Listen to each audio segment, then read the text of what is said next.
Bentonville Bike Fest, presented by Mobile One. Kenny Belay, come on up here. This is your baby. Okay, excellent. So, what was it like going to the 2022 Bentonville Bike Fest? This was my first time going to the Bike Fest, so I really didn't know what to expect. I'll give you my perspective of the event as a trials rider. While I couldn't compete due to a tendon injury in my arm, I still flew out there to vlog the event. After checking into the Airbnb on Wednesday, several of us went out to grab some dinner. It's definitely worth a trip downtown to walk around and see some of the features and sights. The Mexican food truck we wanted to try had just closed, so we tried another restaurant, got some food to go, and ate in a little park downtown. With respect to the Bike Fest itself, Wednesday and Thursday were all about setting up the event grounds. Today's Thursday here in Bentonville, so we're still a couple of days out from the competition. This place is a beehive of activity. There's still a lot of work going on to set up the different sections. I was blown away at exactly how much work it's taking to set up all of the different features here. This is just nuts. By Thursday evening, the trials course was pretty much built. However, the sections still didn't have the gates all marked off, so Friday morning, several of the riders spent some time marking off gates prior to the competition. And in case you're wondering, no, they didn't set up gates for their own sections. They only set up gates for other classes of riders. In addition to the main trials competition area, a trials practice area was built on Thursday morning. There were even a number of different trials bikes to borrow if you didn't have one, courtesy of the Ferrar family. This little practice area had a good mix of rocks and logs, and got a pretty good workout over several days from Thursday through Sunday. There you go. Nice. The Bike Fest officially kicked off at the main stage Friday morning with some commentary and some interviews. Kenny, what was the idea for Bentonville Bike Fest, and when did you first start the festival? To be honest, this all grew so organically. I don't know if it was an idea. It was like, why don't we do a festival? And it was like, sure. And then when you say A, you got to say B. So B is right here.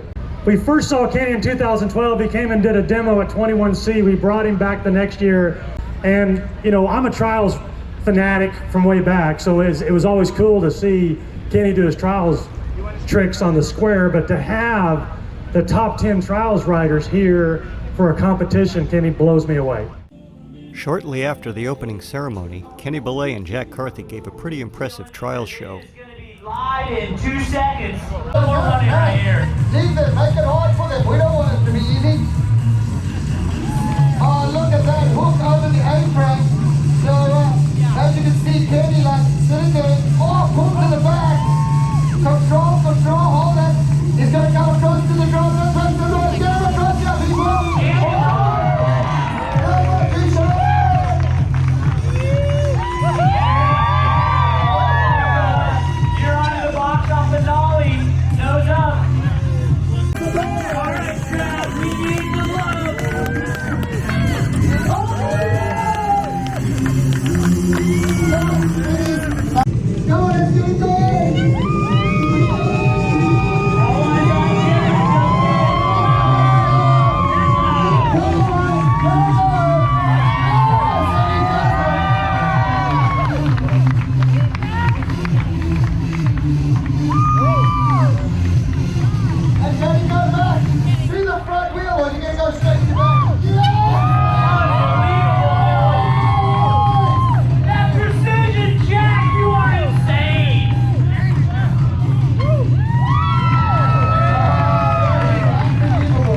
Great to see an energized and enthusiastic crowd turn out for the show. After the trials show, Kenny Belay, Jack Carthy, and Hans Ray took some time out to sign their autographs on things like posters, jerseys, helmets, and whatever else. It was great to see the engagement with the public that these trials legends had. It was also pretty amazing seeing the excitement from folks like Owen here, who got his helmet signed. What did he sign? Nice. Oh, look at that. Sweet, dude. That's awesome. While the trials competitions are what got me out to Bentonville, there were certainly a number of other biking events as well. There was some pretty sick flatland BMX riding going on also. And while I didn't catch too much of it, there was also some dirt jumping on a track right behind the trials area. There was an airbag next to the trials area too. And of course there were a number of other bike-related events, but I didn't catch any of those either. If you're planning on going to the Bike Fest in the future, definitely check out the schedule before you go and see what's going on. The North American Trials Championship was held with 2 heats on Saturday. The first heat was the beginners through the experts and the UCI women, and the second heat was the elite men. I've only included brief highlights here. For the full edit, see the link in the description. So Jeremy has a brand that he brought over from Europe. Yeah, buddy.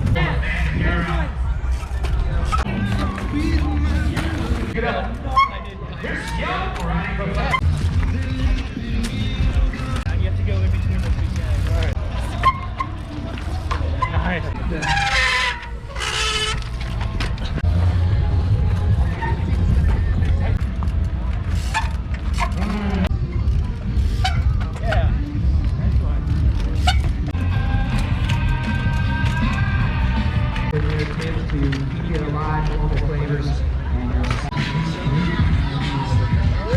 So Degree has been over at the Flatland.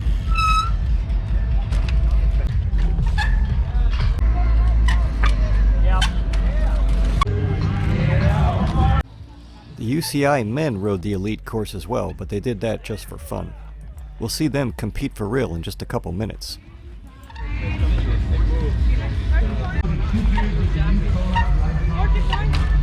After the trials competition on Saturday, there was another trials event over by the main stage. In this event, Jack Carthy was attempting to break a world record for the highest hook.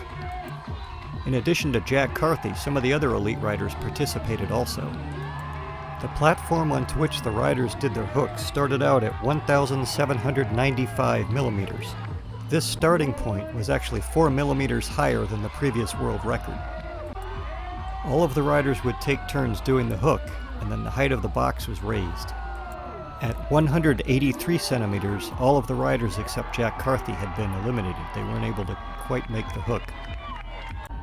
Finally, the box was raised to 185 centimeters, which is about 6 foot 1 inch.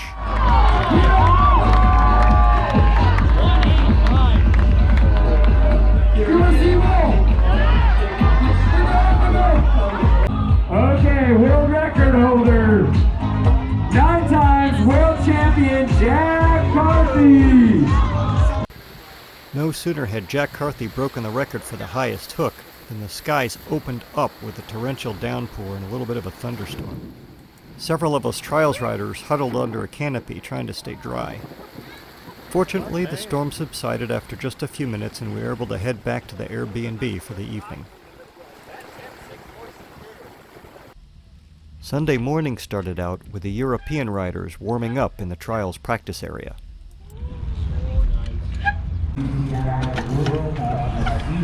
There were 13 riders competing in the qualification event, including Jack Carthy, who couldn't finish due to a brake failure. The qualifying round included 5 trial sections that each rider had to complete twice. The outcome of the qualifying round was 6 riders who would qualify for the finals later that afternoon. I'm planning on making a separate edit of just the UCI competitions on Sunday, so stay tuned for that. Also, check out the links in the description for other people's edits of the UCI Trials riding.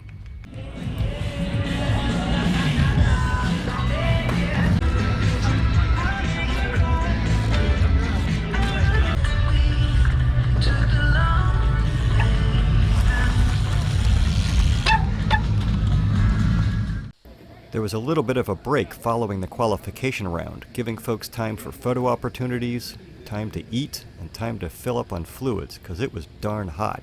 And I tell you, these courses are so challenging. I mean, you can see with your own eyes. I mean, a human being can't even walk them without using their hands, you know? And these guys are riding them on their bikes. The workmanship that went into the courses to begin with, just to build them, the level of difficulty of what these riders will be trying to tackle this afternoon, it's absolutely mind-blowing. So they have Unlike the qualifying round, the final competition had riders only ride each section once. Not only that, the gates were changed from the qualifying competition, so it was even more challenging.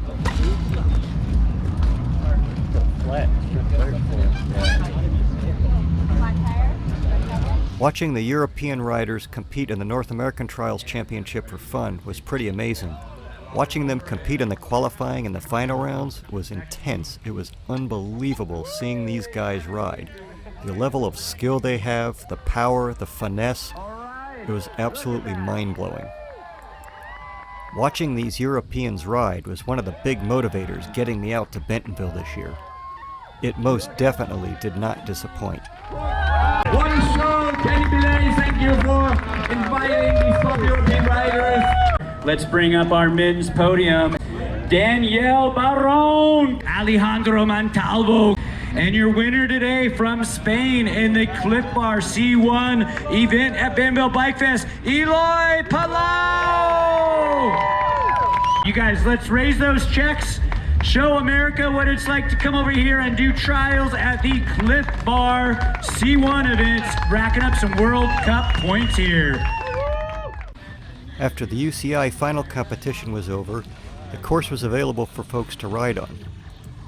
This was a great opportunity to work on gates that riders struggled with during the competition, or even to try sections that were harder than the skill level they competed at.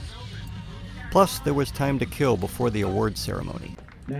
Finally, after a late afternoon performance by School of Rock, it was time for the awards ceremony. Awards were given for first, second, and third place riders in each of the different riding classes, but I'm only going to cover the elite class here for the North American Trials Championship. Ian Farrar, come on up in third. Sean Farrar, tough second right there, and your winner, elite men. C1 Trials, Jeff Anderson.